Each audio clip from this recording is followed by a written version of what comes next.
कृष्ण कहते हैं कि इस जगत में सब कुछ में मैं ही हूं। मैं ही सूरज में हूं, मैं ही चांद में हूं, मैं ही धरती आकाश जल थल जीव जंतु, हर जगह मैं ही मैं ही दुर्योधन में हूं, मैं ही अर्जुन में हूं, मैं ही काल हूं, मैं ही शिव हूं, मैं ही विष्णु हूं, मैं ही ब्रह्मा हूं। ऐसा कोई भी चीज, जगह, व्यक्ति, वस्तु नहीं अर्जुन जहां मैं नहीं हूं। हर जगह मैं ही मैं हूं। सारे जगत मुझ में है, मैं सारे जगत में व्याप्त हूं। मैं ही परब्रह्म, परमेश्वर, परमात्मा हूं। तो ये ज्ञान की उच्चतम अवस्था है जहां पे द्वैत खत्म हो चुका है। ये अद्वैत की अवस्था है। तो भक्त लोग बोलते हैं कि सब परमात्मा का है। योगी लोग बोलते हैं सब में परमात्मा है। और ज्ञानी क्या कहते हैं? अहम ब्रह्मास्मि तत्त्वमसि शिवोहम, मैं ही ब्रह्म हूं। तो तीनों में कोई गलत नहीं है। जो अद्वैत को समझा नहीं है, जो अद्वैत की अवस्था में आया नहीं है, वो समझेगा कि ये तो बहुत अहंकार की बात है। तो स्वयं को ब्रह्म कह रहा है, स्वयं को ईश्वर कह रहा है, परमात्मा कह रहा है। लेकिन जो ज्ञान को उपलब्ध हो चुका है वो ये जानता है कि सब परमात्मा का है, सब में परमात्मा है और सब परमात्मा ही है। जैसे सोने का आभूषण सब सोना का है, सब में सोना है, सब सोना ही है। ठीक उसी तरह सारे जीव परमात्मा का ही है। सारे जीवों में परमात्मा है और सारे जीव परमात्मा ही है। नमस्कार दोस्तों, प्रश्न आया है कि शरीर, मन और आत्मा में क्या अंतर है। तो चलिए आज इसी पे बात करते हैं। क्या शरीर, मन एक है? क्या मन शरीर का ही हिस्सा है या आत्मा का हिस्सा है? तो शरीर और मन दोनों आकार है, दोनों का आकार है। शरीर स्थूल है जो बाहर आपको दिखता है, मन सूक्ष्म है, वो भी आकार है। क्योंकि मन में विचार होता है। विचार या कल्पना, उसमें क्या है? उसमें ऑब्जेक्ट्स है, थिंग्स है, कोई वस्तु है, व्यक्ति है, स्थान है या कोई चीज है। मतलब किसी भी चीज का विचार वो कोई ना कोई थिंग ही होगा, कोई वस्तु ही होगा। ऐसा कोई भी विचार नहीं हो सकता है जिसमें कोई तू व्यक्ति या स्थान ना हो। निर्विचार होना मतलब निराकार होना। निराकार स्टेट पे आप पहुंच चुके हो, वहीं पे निर्विचार हो सकते हो। समाधि के स्टेट पे पहुंच चुके हो, वहीं पे आप निर्विचार हो सकते हो। आत्मा के तल पे ही निर्विचार संभव है। शरीर के तल पे विचार होगा। इसलिए मन और शरीर दोनों आकार है, वो निराकार नहीं है। और आत्मा निराकार है, वो असीम है। मन और शरीर का सीमा है, बाउंड्री है। लेकिन आत्मा का कोई सीमा नहीं है, कोई बाउंड्री नहीं है। वो असीम है, वो स्थूल और सूक्ष्म से भी परे है। जो भी आकार है वो निराकार पे ही डिपेंडेंट है। निराकार आकार पे आश्रित नहीं है। जैसे आप कोई पेपर लेते हो और पेपर में सर्कल बनाते हो, ट्रायंगल बनाते हो, स्क्वायर बनाते हो, रेक्टेंगल बनाते हो, बहुत सारे आकार बनाते हो, लेकिन वो सारा आकार पेपर पे ही होता है जो कि निराकार है। लेकिन सारा आकार उसी पे आधारित है। सारे आकार का जो बेस है वो निराकार है। जो भी फिल्म चलता है, बहुत सारे कैरेक्टर्स उसमें होते हैं। वो सारे कैरेक्टर्स, जो स्क्रीन होता है, जो पर्दा होता है थिएटर में, उसी पे चलता है। तो जो स्क्रीन है वो तो निराकार है, लेकिन उसमें बहुत सारे आकार, बहुत सारे जो सीनरी उसमें आता है। तो जो स्क्रीन है वो स्थायी है, लेकिन मूवीज बनता है और मिटता है, उसी में चलता है। तो ठीक उसी तरह आत्मा जो है वो निराकार है, वो हमेशा हर वक्त है। वैसा नहीं कि वो बनता है और मिटता है, लेकिन शरीर बनता है और मिटता है, मन भी बनता है और मिटता है।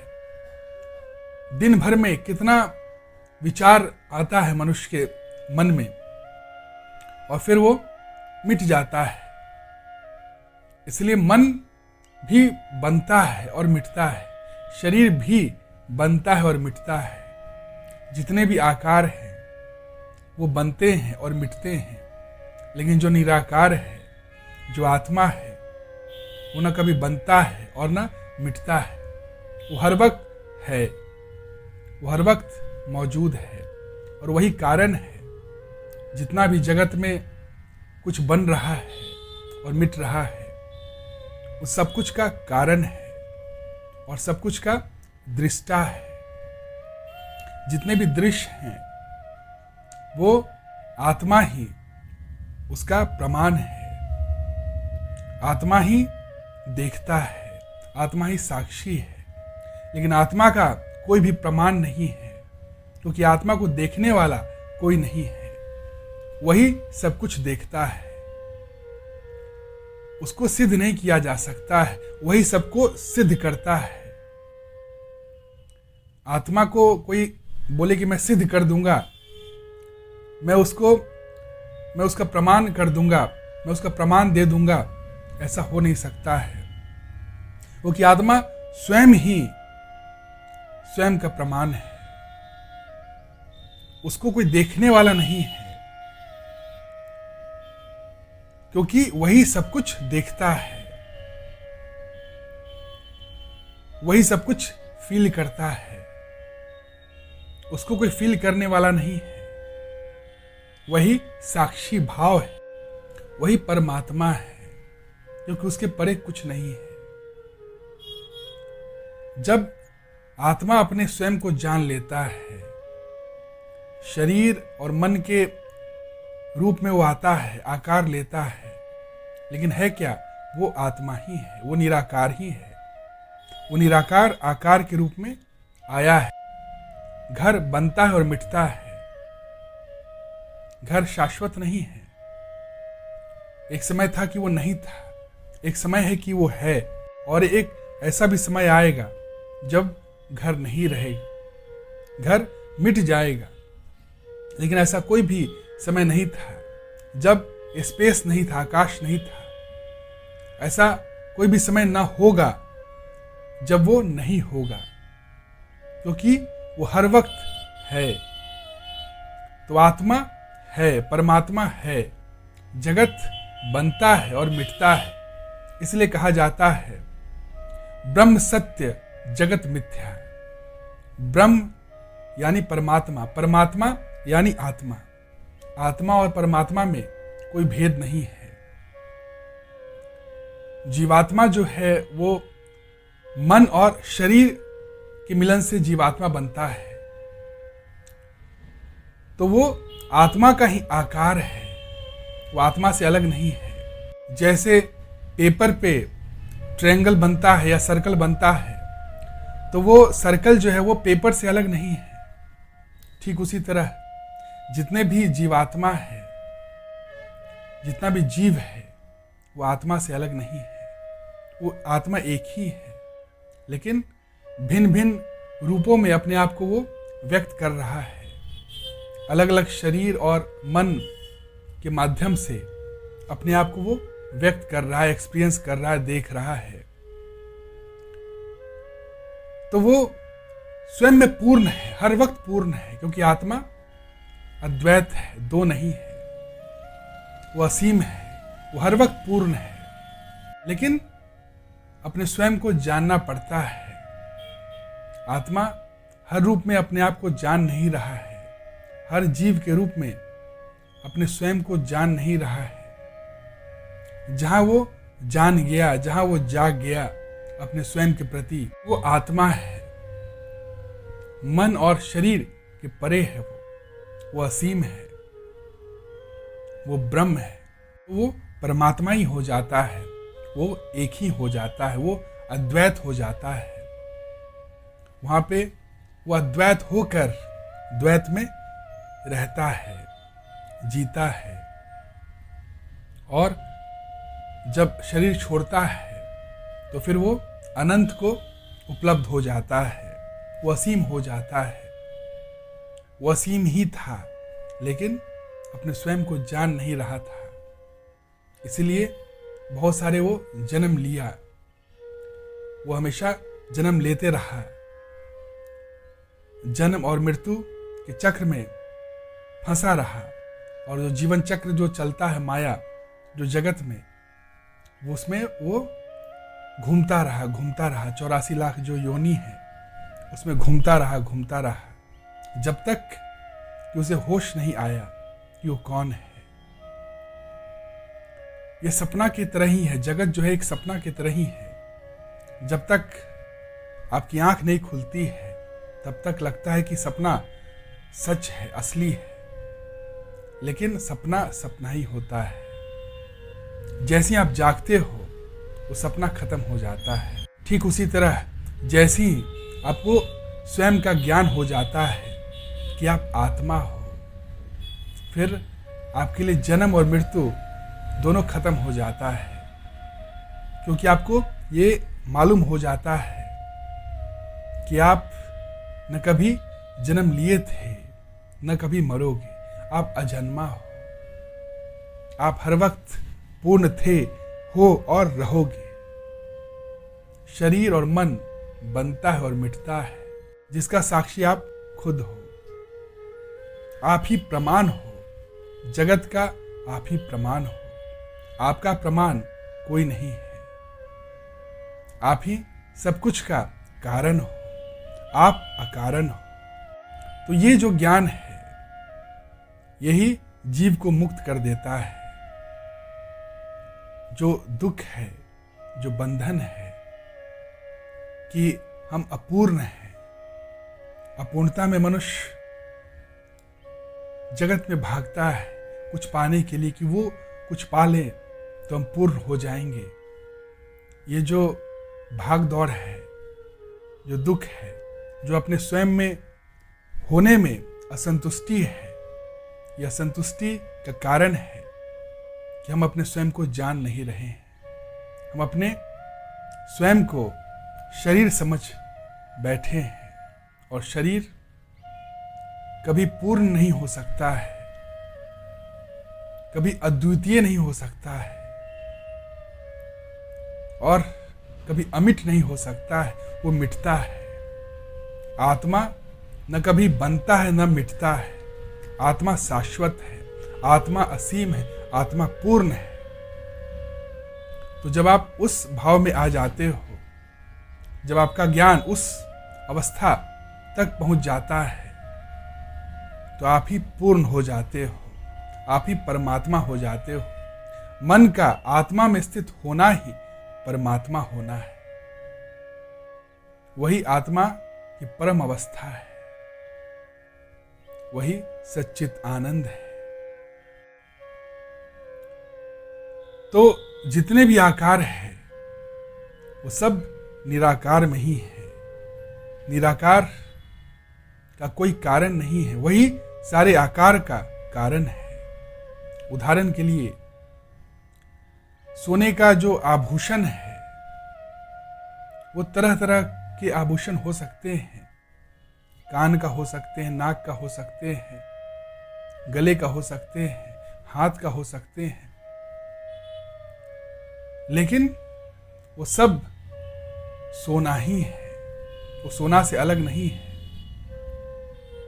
ठीक उसी तरह जितने भी जीव हैं, जितने भी आकार हैं, मन, बुद्धि, शरीर, वो सब आत्मा के कारण ही है, आत्मा में ही है, आत्मा से अलग नहीं है। तो अब ये दृष्टिकोण है। जैसे आभूषण, सोने का आभूषण को क्या बोल सकते हैं कि सब सोना का है, एक ये दृष्टिकोण हुआ। दूसरा दृष्टिकोण हुआ कि सब में सोना है। तीसरा दृष्टिकोण हुआ कि सब सोना ही है। ये तीनों दृष्टिकोण अपने में बराबर है, इसमें कोई गलत नहीं है। अगर सोने का आभूषण को आप बोलते हो कि सब सोना का है, तब भी आप गलत नहीं बोल रहे हो। और अगर आप बोलते हो कि सब में सोना है, तब भी आप गलत नहीं बोल रहे हो। और यदि आप बोलते हो सब सोना ही है, तब भी आप गलत नहीं बोल रहे हो। ठीक उसी तरह जब जीवात्मा को बोला जाता है कि सब परमात्मा का ही है, तब भी वो गलत नहीं है। और जब बोला जाता है सब में परमात्मा है, तब भी गलत नहीं है। और जब बोला जाता है सब परमात्मा ही है, तब भी गलत नहीं है। तो जो ज्ञानी होता है वो ये समझता है, वो ये जानता है। इसलिए जो शंकराचार्य क्या कहते हैं, जीव और ब्रह्म एक है। जीव ही ब्रह्म है, ब्रह्म जीव से अलग नहीं है, जीव ब्रह्म से अलग नहीं है। हर जीव स्वयं में पूर्ण है, क्योंकि वो आत्मा से अलग नहीं है। जब वो अपने भीतर देखता है, जैसे लहर है, लहर बाहर से देखता है तो अलग अलग लहर उसको अलग अलग प्रतीत होता है, सब अलग अलग है। लेकिन जब वो भीतर झांकता है, देखता है, तो अपने आप को क्या पाता है कि वो पानी है। तब उसे यह एहसास होता है कि हर लहर में केवल और केवल वही है, दूसरा नहीं है। इसलिए कृष्ण कहते हैं कि इस जगत में सब कुछ में मैं ही हूं। मैं ही सूरज में हूं, मैं ही चांद में हूं, मैं ही धरती, आकाश, जल थल, जीव जंतु, हर जगह मैं ही मैं हूं। मैं ही दुर्योधन में हूं, मैं ही अर्जुन में हूं, मैं ही काल हूं, मैं ही शिव हूं, मैं ही विष्णु हूं, मैं ही ब्रह्मा हूं। ऐसा कोई भी चीज, जगह, व्यक्ति, वस्तु नहीं अर्जुन जहां मैं नहीं हूं। हर जगह मैं ही मैं हूं। सारे जगत मुझ में है, मैं सारे जगत में व्याप्त हूं। मैं ही परब्रह्म, परमेश्वर, परमात्मा हूं। तो ये ज्ञान की उच्चतम अवस्था है, जहां पे द्वैत खत्म हो चुका है। ये अद्वैत की अवस्था है। तो भक्त लोग बोलते हैं कि सब परमात्मा का है। योगी लोग बोलते हैं सब में परमात्मा है। और ज्ञानी क्या कहते हैं, अहम ब्रह्मास्मि तत्त्वमसि शिवोहम, मैं ही ब्रह्म हूं। तो तीनों में कोई गलत नहीं है। जो अद्वैत को समझा नहीं है, जो अद्वैत की अवस्था में आया नहीं है, वो समझेगा कि ये तो बहुत अहंकार की बात है कि स्वयं को ब्रह्म कह रहा है, स्वयं को ईश्वर कह रहा है, परमात्मा कह रहा है। लेकिन जो ज्ञान को उपलब्ध हो चुका है वो ये जानता है कि सब परमात्मा का है, सब में परमात्मा है और सब परमात्मा ही है। जैसे सोने का आभूषण